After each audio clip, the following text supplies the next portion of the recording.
Netra, kamu kalau lagi nyetir, kamu nanti kena ban. Enggak. Apa cerita nih, bro? Iya, gimana ini Metra? Kamu kok masih saja nekat yang nyata? Apa nekatnya tuh? Kok apa nekatnya? Iya, di mana letak nekatnya, bro? Coba terangkan dulu pelan-pelan. Selama kamu diskusi dengan saya, kan sudah banyak yang kita bahas, bro. Hmm, Udah dari A sampai Z kita bahas. Masa satu pun gak ada yang nyangkut?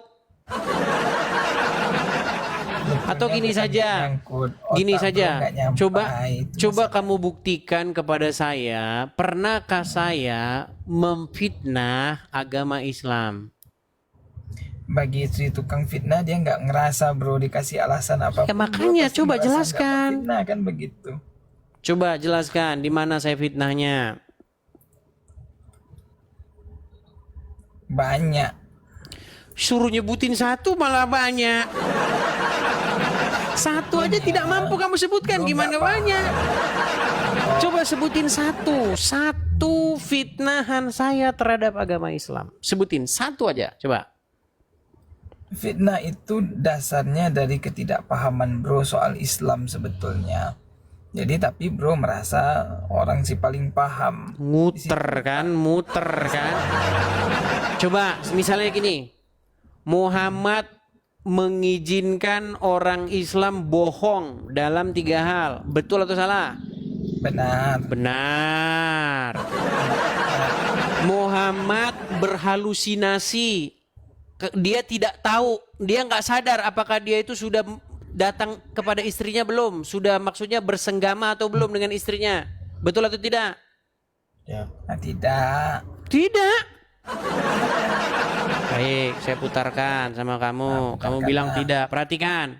Perhatikan, kamu bilang tidak nih. Ya, Nanti saya kamu perhatikan. penjarakan aja nih Khalid nih. Nabi SAW pernah disihir oleh Lubab bin Halo, Al-Asam, Assalamualaikum. orang Yahudi. Ya. Nabi SAW sebulan Lagi. teman-teman nggak sadar, nggak tahu apakah sudah kasih giliran istrinya atau belum. Sampai kadang istri yang ingatkan, ya Rasulullah belum Anda datang ke tempat kami. Seperti itulah. Maka yang terjadi pada saat itu, Nabi SAW berdoa kepada Allah setelah sebulan, kemudian Dengar gak? Dia tidak sadar sudah mendatangi istrinya atau belum.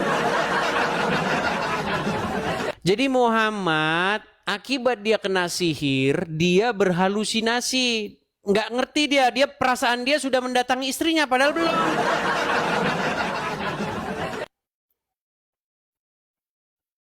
Itu akibat memahaminya sepotong-sepotong, bro. Sepotong-sepotong gimana sih dia orang? Bro nggak menengok konteksnya segala macam, tapi bisa buat kesimpulan. Hebatnya begitu, anehnya begitu ya. Orang nggak kurang paham, kurang mengerti, tidak mengendalami, tapi tiba-tiba bisa buat kesimpulan. Di situ letak keanehannya, Baik. bro. Ini nih gitu. Belajar Baik. sepotong-sepotong. Karena begini bro. Kamu kan tidak mengerti agama Islam. Seperti saya bilang ya, kalau kamu mengerti Ya, nggak agama ngerti, Islam, bro, bukan, jangan saya, bro. Baik. Bro nggak ngerti. gini saja. Coba kita dengarkan yang lain ya. Kita dengarkan yang lain. Ya. Coba kamu dengarkan, pasang telinga ya. Nih. Ya, sehari-hari atau mungkin ini suka terjadi dalam kehidupan sehari-hari. Kita lanjut lagi jamaah yang ada di rumah. Ada pertanyaan bagus banget nih. Benar gak sih Rasulullah pernah terkena sihir atau guna-guna? Lalu seperti apa nih kisah Rasulullah ketika terkena sihir atau guna-guna? Kita tanya sama Ustadz. Silakan Ustadz. Bismillahirrahmanirrahim. Tapi guruku Ustadz Maulana, Ustadz Anas Kurdi, Mas Soni dan seluruh guru-guru kami yang menyaksikan Islam itu indah hari ini. Disebutkan bahwa baginda Nabi Shallallahu Alaihi Wasallam pernah terkena sihir yang mengirimkannya bernama Labid al-Asam. Jadi pernah beliau diambil rambutnya, kemudian dimasukkan, digulung, disimpul sampai 11 simpul, lalu dibuang ke dalam yang namanya sumur. Salah satu sumur pada saat itu yang ada di kota Madinah. Dibuang ke dalam sumur tersebut, ketika dibuang ke dalam sumur tersebut, akhirnya sumur ini sampai berwarna kemerah-merahan. Jadi disebutkan bahwasanya ketika turun ini yang namanya rambut Rasulullah SAW bersama dengan kurma, dipakainya kurma kering untuk yang namanya bahan untuk yang namanya menyimpul-nyimpul rambutnya Rasulullah Sallallahu Alaihi Wasallam. Dan efeknya kepada baginda Nabi Sallallahu Alaihi Wasallam, Rasulullah itu sampai demam tinggi sehingga berhalusinasi. Jadi bukan Berhalusinasi. Jadi kalau saya bilang Muhammad halu, memang itu ada dalilnya. Jadi kalian itu suka ngikutin orang halu. Gimana?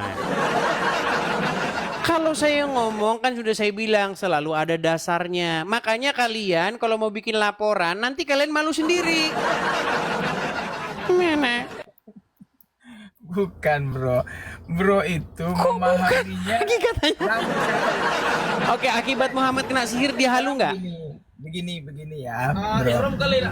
Bro Edis. Jadi bro ini Metra. Akibat Muhammad kena sihir dia halu nggak?